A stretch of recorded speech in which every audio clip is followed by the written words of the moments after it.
Here's one of the bigger federal budget changes investors need to know about: capital gains tax. From 1 July 2027, the government is changing how CGT works for individuals, trusts, and partnerships. Right now, if you hold an asset like shares or an investment property for more than 12 months, you generally receive a 50% CGT discount. Under the proposed changes, that 50% discount will be replaced with two things: cost-based indexation and a 30% minimum tax rate on capital gains. What does that mean? Instead of simply halving your gain, your original purchase price, your cost base will be adjusted for inflation using CPI.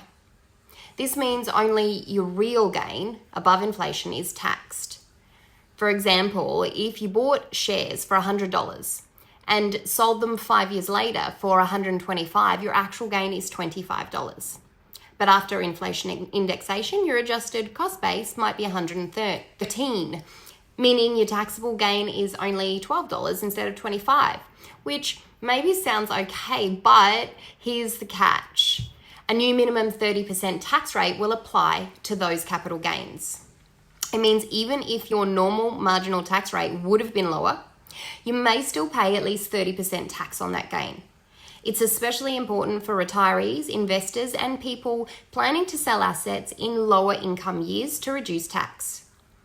There is an exemption if you receive means-tested government payments like the age pension or job seeker in that financial year.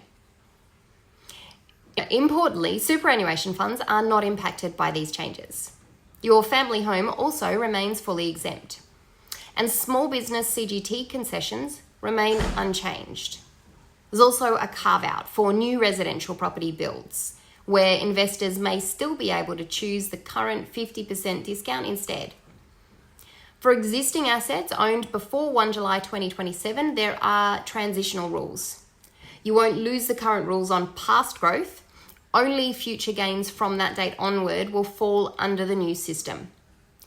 This means valuations at 1 July 2027 could become very important for tax planning.